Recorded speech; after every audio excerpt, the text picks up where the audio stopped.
Good day. As a healthcare professional and as a frontliner in the healthcare profession, we have to always remember the implementation of basic infection control. There are two procedures that comprises this basic infection control.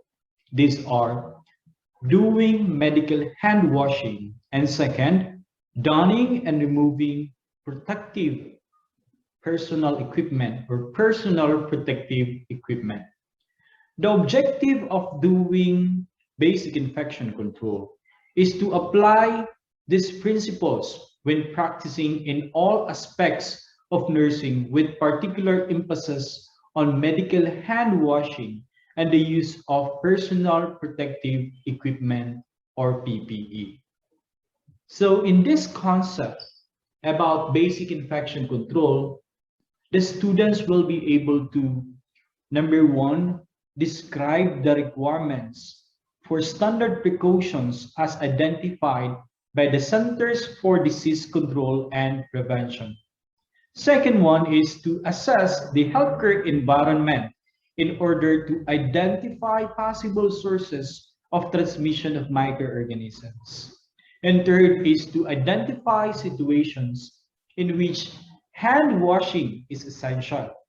And fourth is to accurately determine and identify situations which require specific personal protective equipment or PPE. And next, number 5 is to perform medical hand washing correctly. And 6 is to implement actions to prevent transmission of microorganisms. And 7 is to put on and remove PPE correctly so as to avoid contaminating our own body or clothing. And 8 is to maintain personal hygiene appropriately for the clinical setting. And lastly is to evaluate own performance in relation to maintaining the standard precautions and protecting both the patient and self from the transmission of microorganisms. So hand hygiene is one of the most important elements of infection control. According to World Health Organization, hand washing is defined as the single most effective way to prevent transmission of microorganisms or infectious diseases. The purpose of doing hand washing are the following: removal of dirt and debris in the hands, to reduce cross-contamination from microbes, interrupt the fecal-oral route of infection, reduce the risk of hands acting as a vectors, and breaks a link in a chain of infections and increases the image of cleanliness of healthcare personnel. And in doing hand washing, the following materials or equipment are needed to perform. Number 1, you have to have with you soap or detergent. Second is warm running water. Third is paper towels or clean towels. And fourth, you could also have optionally alcohol or antiseptic cleaner, fingernail brush, or plastic cuticle stick. So what are the considerations and before, during, and after doing the procedure of hand washing? Before doing the procedure, you have to ensure that all needed equipments are available.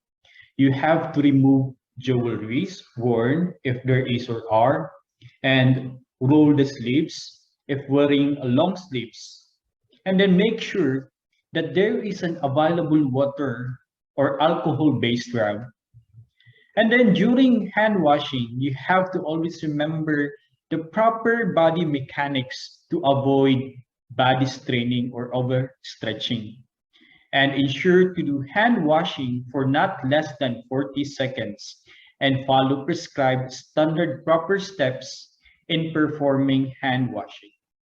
Then after doing hand washing, have to consider that You have to ensure not to promote cross-contamination by avoiding touching contaminated area or environment to aseptic or non-contaminated area. Then the things that you have to document after the procedure is the experience of the patient. And second is if you have made the hand washing properly. And also you could add a point to make a reflection about doing the procedures, what you have observed in the setting that challenges you in doing the hand washing. And now we have to go to the procedures. Number one procedure in doing hand washing is to file or cut nails short and check hands for breaks in the skin and cuticles. This is because poor personal hygiene and an open area of the skin provide areas in which microorganisms grow and should receive extra attention during cleaning. Second is to remove watch and all other hand and wrist jewelry. Then roll sleeves above the elbows if wearing sleeves. This is because microorganisms collect in jewelry and watch bands, and removing them, the jewelry, makes it easier to wash all areas of hands and wrist. Third, stand in front of the sink, turn on the water, and adjust the flow and temperature. Take note that the water that is too hot can chop the skin. Too much force can cause splashing and spreading of microorganisms to other areas, especially your uniform. Number 4. Wet elbow to hands under a running water while always keeping hands lower than the elbows. It is because hands are the most contaminated part of the arm. And so, water should flow from the elbow, which is the least contaminated area, over the hands, and then down the drain. Then fifth, get about 1 teaspoon of liquid soap and lather thoroughly. Soap lather emulsifies fats and aids in cleansing. Sixth, with firm rubbing and circular motions, wash palms, back of the hands, each finger, areas between the fingers, knuckles, wrist, and forearms, and continue this friction motion for at least 15 seconds. This is because friction helps loosen dirt and microorganisms.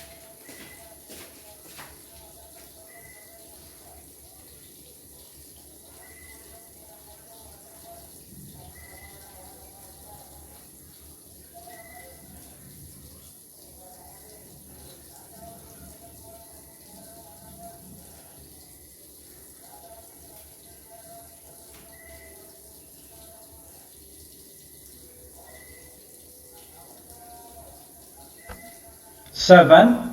Use fingernails of opposite hand or an orange stick to clean under the fingernails. Orange stick helps remove dirt and reduces chance of microorganisms to under the nails.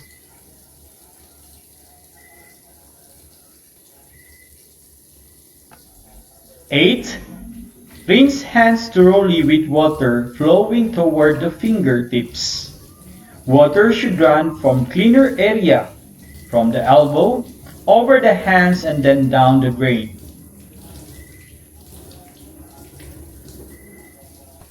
Ninth, pat hands dry with a paper towel, starting from the fingers, then towards the forearms and discard properly.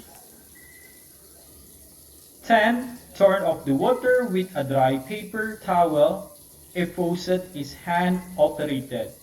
This keeps clean hands from touching contaminated faucet.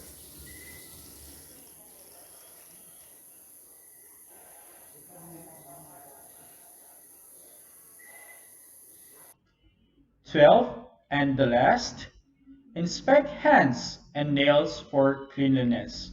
You have to ensure that cleanliness of hands and nails has been done.